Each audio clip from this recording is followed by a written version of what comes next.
नमस्कार, सुप्रभात, बहुत बहुत स्वागत है आपका। मैं हूं आपके साथ ऋतु ज्ञानवानी। नमस्कार और साथ की कड़क खबरें देखना शुरू कर चुके हैं आप। सबसे पहले कड़क खबर इलेक्शन से जुड़ी हुई। मध्य प्रदेश की 2 और छत्तीसगढ़ की 1 विधानसभा सीट पर उपचुनाव को लेकर आज वोटिंग है और बुधनी में बीजेपी से रमाकांत भार्गव और कांग्रेस से राजकुमार पटेल चुनावी मैदान में हैं। तो वहीं विजयपुर सीट की बात करें तो यहां से बीजेपी से रामनिवास रावत तो कांग्रेस से मुकेश मल्होत्रा के बीच कांटे की टक्कर है। 23 नवंबर को उपचुनाव के नतीजे आएंगे। किस तरह का प्रोफाइल है, क्या स्थितियां हैं, क्या सियासी समीकरण है, वो ग्राफिक्स के जरिए आप देख सकते हैं। तो 2 सीटों पर चुनाव होना है, 1 सीट छत्तीसगढ़ की, यानी कुल 3 सीटों पर चुनाव होना है। इसके अलावा पूरे देश की निगाहें झारखंड, महाराष्ट्र पर टिकी हुई हैं और जो बाय इलेक्शन होने हैं उन पर टिकी हुई हैं। राहुल गांधी ने जो सीट खाली की है वायनाड, वहां से प्रियंका गांधी है मैदान में, वहां भी आज वोटिंग होगी, इस पर भी नजर बनी हुई है। तो उपचुनाव मध्य प्रदेश की 2 सीटों पर, एक छत्तीसगढ़ की सीट पर, रायपुर दक्षिण सीट पर चुनाव हो रहा है। तो वहीं मध्य प्रदेश का जिक्र करें तो वहां पर विजयपुर और बुधनी में चुनाव हो रहा है। विजयपुर में कांटे की टक्कर, बुधनी का जिक्र करें तो शिवराज सिंह चौहान की परंपरागत सीट रही है। अब आज उपचुनाव की बारी है। हालांकि क्या मूड है जनता का, ये आज कैद हो जाएगा ईवीएम में और 23 तारीख को नतीजे आएंगे। तो इस दौरान हमने प्रचार प्रसार का भी जोर खूब देखा।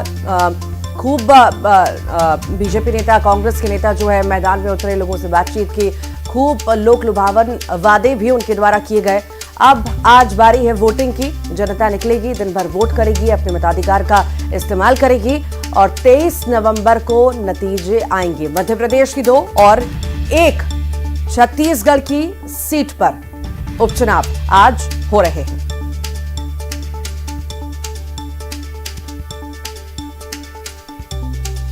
क्या स्थितियां हैं तीनों जगह पर, जमीन पर क्या हालात हैं? मॉक पोल हो चुका होगा, पोलिंग शुरू हो गई है। बुधनी से वासु चौरे, विजयपुर से शैलेंद्र भदौरिया हमारे साथ जुड़े हुए हैं।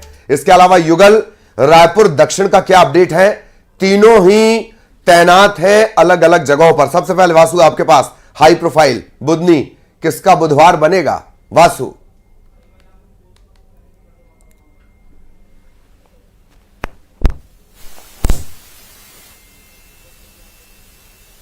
केंद्रीय कृषि मंत्री शिवराज सिंह चौहान इसी इलाके से आते हैं।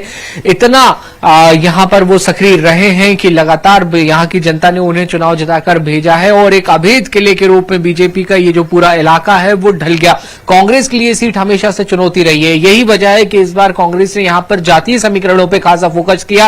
राजकुमार पटेल जो कांग्रेस के पुराने नेता, यहां से कई बार चुनाव भी लड़ चुके हैं, उन्हें मैदान में उतारा और बीजेपी ने शिवराज सिंह चौहान के करीबी रमाकांत भार्गव को, जो पूर्व सांसद हैं, उन्हें यहां पर टिकट दिया है। खुद शिवराज सिंह चौहान और शिवराज सिंह चौहान से ज्यादा उनके बेटे कार्तिकेय चौहान यहां पर चुनाव प्रचार प्रसार करते हुए नजर आए। कांग्रेस के लिए जीतू पटवारी, उमंग सिंगार जैसे नेताओं ने मैदान संभाला। विवेक तनखा, दिग्विजय सिंह भी यहां पे काम करते हुए नजर आए। और आप देख सकते हैं पहली तस्वीर यहां पर आपको दिखाई देगी। सुरक्षाकर्मी एक बुजुर्ग मतदाता की मदद कर रहे हैं। लोकतंत्र की खूबसूरती आप देखिए, यही लोकतंत्र की खूबसूरती है कि मतदान हो और अपनी जिम्मेदारी को निभाई जाए। फिर भले ही वो चुनाव हो, उपचुनाव हो, छोटा चुनाव हो या बड़ा चुनाव हो। जो एक बुजुर्ग हैं, दादाजी हैं, वो मतदान करने यहां पर जा रहे हैं और ये देखिए, ये मजबूत कंधे भारतीय सुरक्षा बलों के उन्हें सहारा देते हुए, यही सबसे खूबसूरत तस्वीर जो है वो हमारे लोकतंत्र की है और यही वो तस्वीर है जो लोकतंत्र को मजबूत बनाने का काम करती है। ये जो जिम्मेदारी निभाने का एक हौसला है वही सबसे बड़ा है और इस तरीके की तस्वीरें नई जरूर नहीं है, लेकिन आप इनको जितनी बार देखेंगे उतनी बार। विजयपुर का भी रुख कर लेते हैं। शैलेंद्र, यहाँ पर कांटे की टक्कर हम लगातार देख रहे हैं, दोनों तरफ से प्रचार प्रसार भी खूब किया गया। आखिर कैसी तस्वीर नजर आई और वहां पर पोलिंग बूथ पर कैसी तस्वीर है, कितना उत्साह है? देखिए, बिल्कुल आपने ठीक कहा कि विजयपुर में लगातार ये देखने में आ रहा है कि कांटे की टक्कर है। रामनिवास रावत और मुकेश मल्होत्रा जो है वो दोनों अपने अपना जोर और दमखम लगा रहे हैं। खास बात मैं आपको एक बात और बता दूं कि विजयपुर पर सबकी निगाहें हैं, इसलिए भी है कि आज मैं बता दूं कि जीतू पटवारी सुबह 10 बजे से ऊपर पहुंचने वाले हैं, वो यहां पर रहेंगे और विजयपुर में क्या घटित हो रहा है इस पर नजर रखेंगे। उसकी तरफ दूसरी तरफ अगर मैं बात करूं तो प्रदेश अध्यक्ष बीडी शर्मा भी लगभग 1 बजे के आसपास श्योपुर पहुंचने वाले हैं, वो भी यहां पर कार्यकर्ताओं से लगातार फीडबैक लेंगे। तो आप समझ सकते हैं कि सीट पर कितना फोकस कांग्रेस और बीजेपी का। सीधी तस्वीरें मैं आपको दिखाना चाहता हूं कि पोलिंग बूथ की ये तस्वीरें हैं, सुरक्षा बल यहां पर भी तैनात है। इक्का दुक्का मतदाता है, उनका आने का सिलसिला शुरू हो चुका है। हालांकि सुबह हल्की सर्दी का एहसास जो जरूर यहां पर हो रहा है, लेकिन जैसे जैसे दिन चढ़ेगा राजनीति में भी गर्माहट आएगी और मतदाताओं का भी जो रुख है वो काफी गर्म रहेगा। देखिए, अगर मैं यहाँ के जातिगत आंकड़ों की बात करूं तो आदिवासी जो है यहां पर निर्णायक भूमिका में है। लगभग 2,57,000 के आसपास जो यहाँ वोटर है उसमें एक बड़ी संख्या जो है वो आदिवासी वोट बैंक की है और यही कारण है कि कांग्रेस ने एक आदिवासी नेता मुकेश मल्होत्रा को मैदान में उतारा है। अगर मैं बात करूं तो पिछले चुनाव में भी वो निर्दलीय तौर पर चुनाव लड़े थे और अच्छे खासे वोट उनको मिले थे और यही कारण है कि कांग्रेस ने उन पर दाव खेला है। तो अब सियासी समीकरण के जरिए ही इस सीट पर देखना होगा कि किस तरह का मुकाबला आगे नजर आता है। बिल्कुल बिल्कुल, बहुत बेहतरीन बात आपने याद दिला दी। और माहौल वैसे भी गर्म है, गोलियां चल जाएं तो माहौल गर्म हो ही जाता है। आप लोग कैमरे पर आते जाते रहिए, लेकिन तस्वीर भी जरूर दिखाते रहिए। युगल, आपके पास रायपुर से क्या अपडेट? जी बिल्कुल ललित, देखिए मतदान शुरू हो चुका है और हमारे बीच युवा मतदाता भी है, उन्हीं से बात करेंगे। आपने पहला वोटिंग किया है। मैं सभी से निवेदन और विनती करता हूं कि सभी वोट आकर मतदान करें यहाँ जल्द से जल्द। क्या लगता है कि जो लोकतंत्र है इस उपचुनाव को लेकर के बहुत सरगर्मी रही, तो आपको किस हिसाब से आप क्या सहभागी हो पाए उसमें? बहुत अच्छा लगा अभी तो फिलहाल वोट डाल के, और सभी को डालना चाहिए, मेरा सबसे विनती है और आग्रह है। इनके हिसाब से क्या सबसे बड़ा मुद्दा? बिल्कुल ललित, देखिए हम पूरी तस्वीर है ये दिखाएंगे और अभी मतदान है वो शुरू हो चुका है और हालांकि शहरी क्षेत्र है और ऐसे में शहरी क्षेत्र में लोग थोड़ा देरी से विलंब से पहुंचते हैं और देखिए यहाँ पर अभी भी जो वोटिंग है वो शुरू हो गया है और लगातार वोटिंग की प्रक्रिया है वो चल रही है और किस तरह के मतदान दलों की तैयारी है हम उन्हीं से सीधा बात कर लेते हैं। सर, किस तरह की आप लोगों की तैयारी, कितने वोटर्स हैं इसमें? 840। क्या पूरी तैयारियां हैं बैठने बैठने की? पूरी तैयारी है, सब व्यवस्था करके हम लोग चालू किए हैं मतदान। देखिए इस जो बूथ है उसमें 840 मतदाता है ललित, लेकिन अगर पूरे हम दक्षिण विधानसभा की बात करें तो यहाँ पर 2,71,000 से अधिक मतदाता है, 42 सेक्टरों में बांटा गया है। 1,056 जो मतदान दल है उनके अधिकारी कर्मचारी ड्यूटी पर तैनात किए गए हैं। 1502 ऐसे पुलिस अधिकारी हैं जिनको ड्यूटी पर लगाया गया है। 5 कंपनियां बुलाई गई हैं। तो कुल मिलाकर यह है कि यहाँ पर शांतिपूर्ण तरीके से मतदान हो और उसमें मतदान में हिस्सा लें, लगातार अपील कर रहे हैं फोन के माध्यम से। अगर रायपुर दक्षिण की अगर बात करें तो ललित काफी हाई प्रोफाइल सीट है। जो 8 मंत्री हैं वो इस चुनाव में लगे हुए थे, 18 विधायकों को भी कमान सौंपा गया था। तो इससे अंदाजा लगाया जा सकता है कि कितना महत्वपूर्ण ये उपचुनाव है। बिल्कुल बिल्कुल, इसकी जगह शॉर्ट में ये भी कह सकते हैं पूरी भाजपा उतर गई थी चुनाव लड़ने के लिए। बातें करते रहें, अच्छी तस्वीरें अपने कैमरे में कैद करते रहें। बहुत बेहतरीन तस्वीरों को आपके जरिए हम आगे भी दिखाएंगे। फिलहाल आप सभी का बहुत धन्यवाद, लगातार तैनात रहें, आगे भी हम आपके पास जानकारी के लिए आते रहेंगे। और चलिए आगे बढ़ते हैं, झारखंड का भी जिक्र कर लेते हैं। आज पहले चरण की 43 सीटों पर मतदान है। सुबह 7 बजे से शाम 5 बजे तक वोटिंग होगी और 43 सीटों के लिए बनाए गए हैं 15,344 मतदान केंद्र। सुरक्षा के लिए सीआरपीएफ की 200 कंपनियां तैनात हैं। तो वहीं दाव पर चंपाई सोरेन समेत 683 प्रत्याशियों की किस्मत है। 10 राज्यों की 31 विधानसभा सीटों पर भी मतदान आज है। वायनाड लोकसभा सीट, इसके लिए भी आज वोटिंग होनी है। झारखंड में 43 सीटों के लिए मतदान। बीजेपी सबसे ज्यादा उम्मीद इन्हीं 43 सीटों पर कर रही है। चंपाई सोरेन का जादू चलेगा, चुकेगा, इस पर भी सबकी नजर बनी हुई है।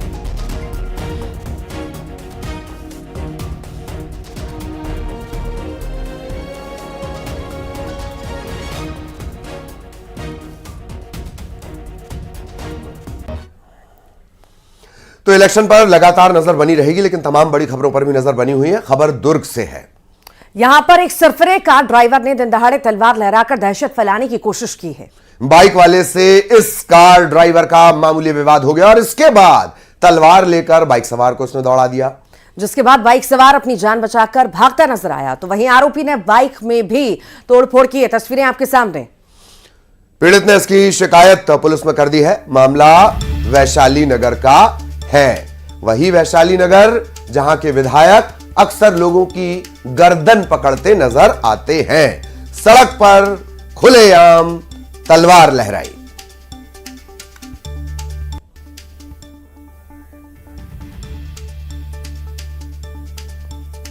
बाइक में न सिर्फ तोड़फोड़ की गई है, ऐसा लगता है आग लगाने की भी कोशिश की गई है और बाइक सवार को तलवार लेकर दौड़ा दिया।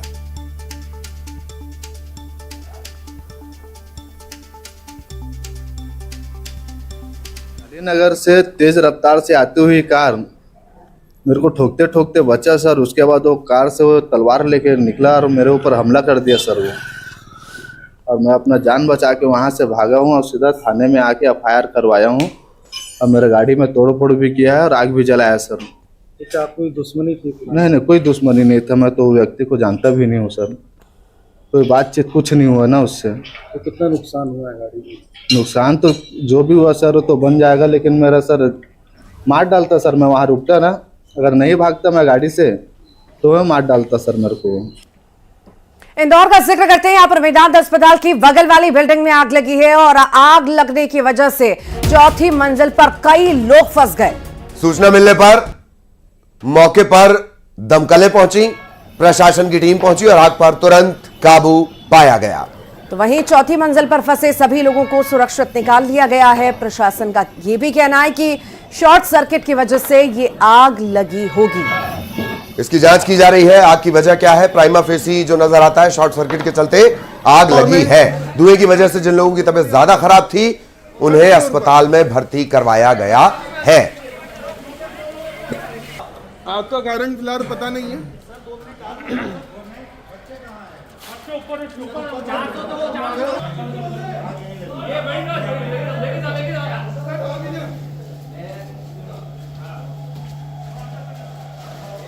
और में मेदांता के पास बहुत बड़ी आग लगी है 3rd फ्लोर पर।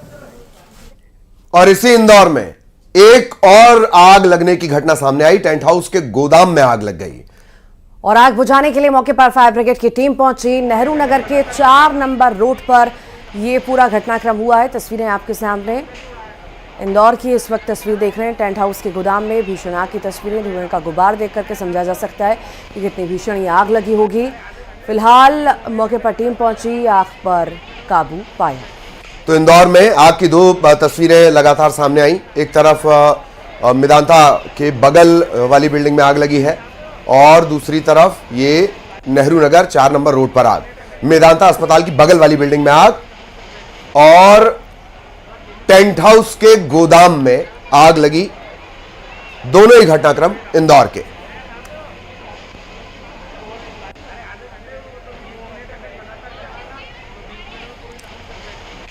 तो इंदौर की 2 तस्वीरें आपको दिखा रहे हैं, 2 खबर आपको बता रहे हैं। 2 जगह भीषण आग लगी। हालांकि राहत की बात यह रही कि समय रहते आग पर काबू पा लिया गया, वरना बड़ा हादसा हो सकता था। हालांकि बहुत नुकसान की भी जानकारी मिल रही है।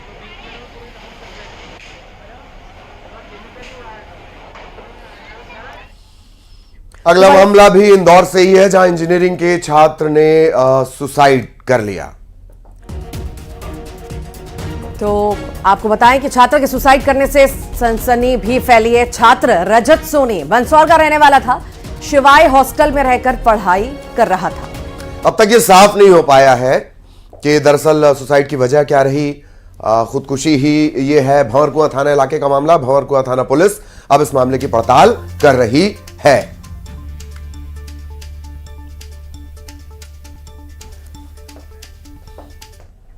तो वहीं कोंडागांव में छात्रा ने हॉस्टल में फांसी लगा ली। हॉस्टल के बाथरूम में छात्रा ने फांसी लगाई। आदर्श आवासीय छात्रावास का यह पूरा मामला है। छात्रा ने सुसाइड नोट में माता पिता से माफी भी मांगी है। अच्छे से पढ़ाई नहीं कर पाने के लिए माफी मांगी गई है छात्रा के द्वारा। सुसाइड नोट छोड़ा गया है। फिलहाल अभी पूरे ही मामले में जांच पड़ताल जारी है। हॉस्टल के बाथरूम में फांसी लगाकर छात्रा ने जान दे दी और अपने माता पिता से सॉरी कहा है।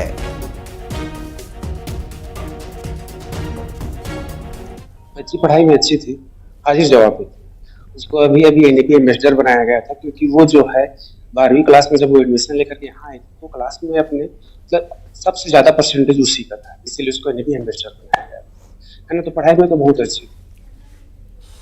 खबर सिवनी से, जहां विदेशी शराब भंडार गृह पर लोकायुक्त की टीम ने दबिश दी।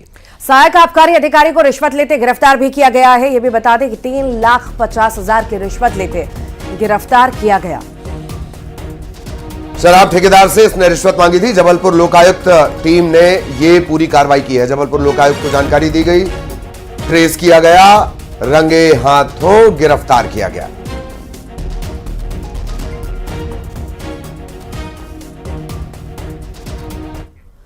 बॉलीवुड सुपरस्टार शाहरुख खान को जान से मारने की धमकी देने के मामले में मुंबई पुलिस ने फैजान खान को रायपुर से गिरफ्तार कर लिया। नोटिस के बाद भी आरोपी बांद्रा पुलिस स्टेशन नहीं पहुंचा था। रायपुर कोर्ट में पेश किया गया और फिर 3 दिन की ट्रांजिट रिमांड पर उसे भेज दिया गया। आपको यह भी बता दें कि इससे पहले फैजान खान ने कहा था कि उसका फोन गुम हो चुका है। उसे जबरन फंसाने की कोशिश भी की जा रही है। फैजान ने शाहरुख खान की एक फिल्म के डायलॉग पर आपत्ति जताई थी। फैजान ने इसकी शिकायत मुंबई और जोधपुर में की थी, जिसमें बताया कि हिरन को बिश्नोई समाज पूजता है और इस डायलॉग से उनकी आस्था को ठेस पहुंची है।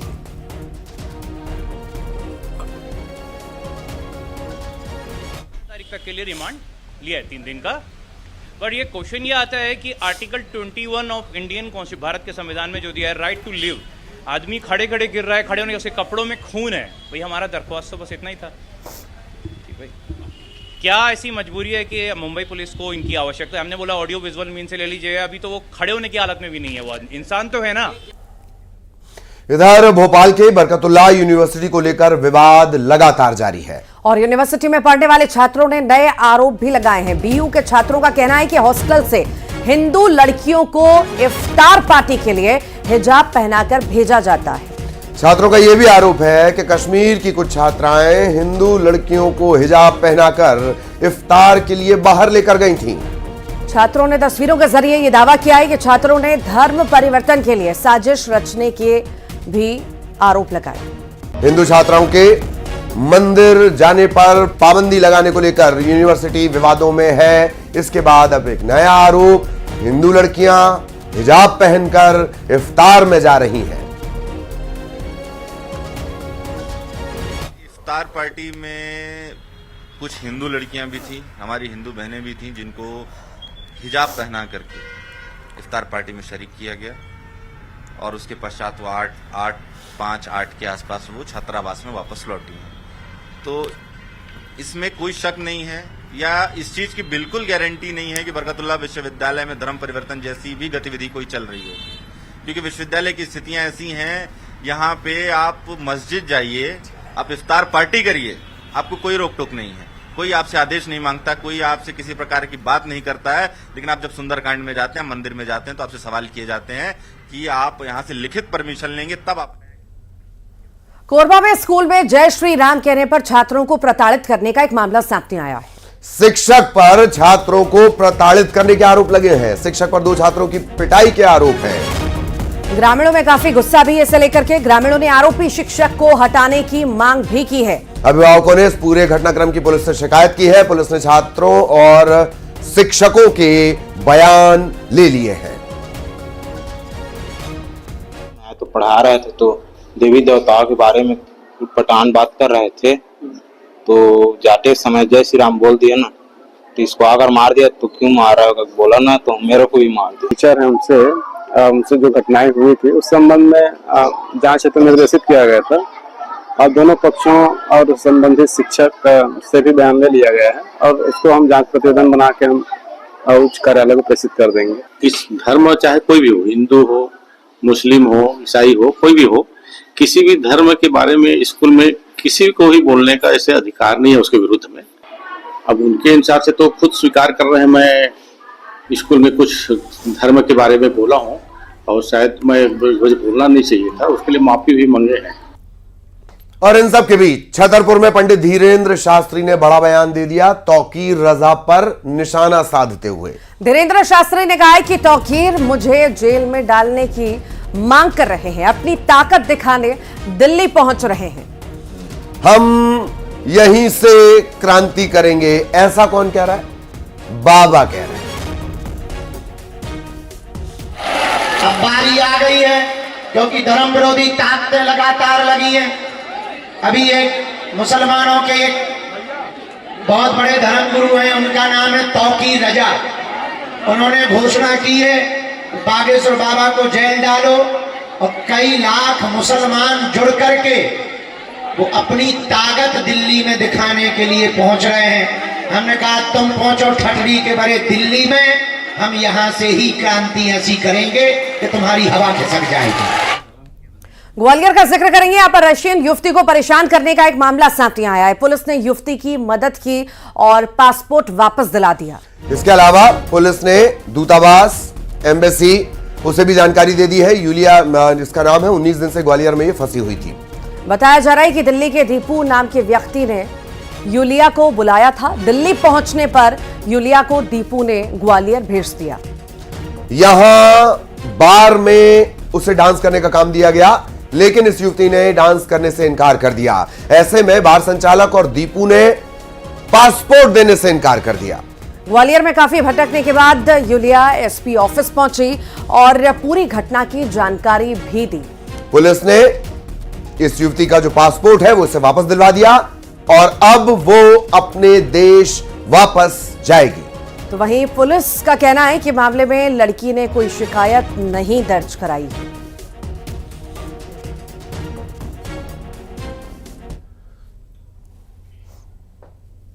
के लिए आई हुई थी ग्वालियर में। एक व्यक्ति उसको कुछ काम का पता कर लाया था, लेकिन काम नहीं मिला उसको यहाँ पर, और तो वो महिला यहाँ से वापस जाना चाहती थी। लेकिन जो व्यक्ति उसको लेकर आया था उसके पास उस महिला का पासपोर्ट था, तो चूँकि भाषा की बाध्यता थी, वो महिला की बात समझना थोड़ा मुश्किल था। तो हमने एक दुभाषी के माध्यम से उससे बातचीत की और एक आम नागरिक जो उसको पुलिस के पास लेकर आए थे उनसे भी हमने पूछा कि ये महिला आगे क्या कार्रवाई चाहती थी। उसने बताया कि केवल वो अपना पासपोर्ट वापस चाहती थी, क्योंकि वो बालिग है, 35 वर्ष उसकी उम्र है। तो हमने आज उसका पासपोर्ट वापस करवा दिया है और वो महिला अपने देश वापस है। और इसी के साथ की कड़क खबरों में इतना ही। नमस्कार।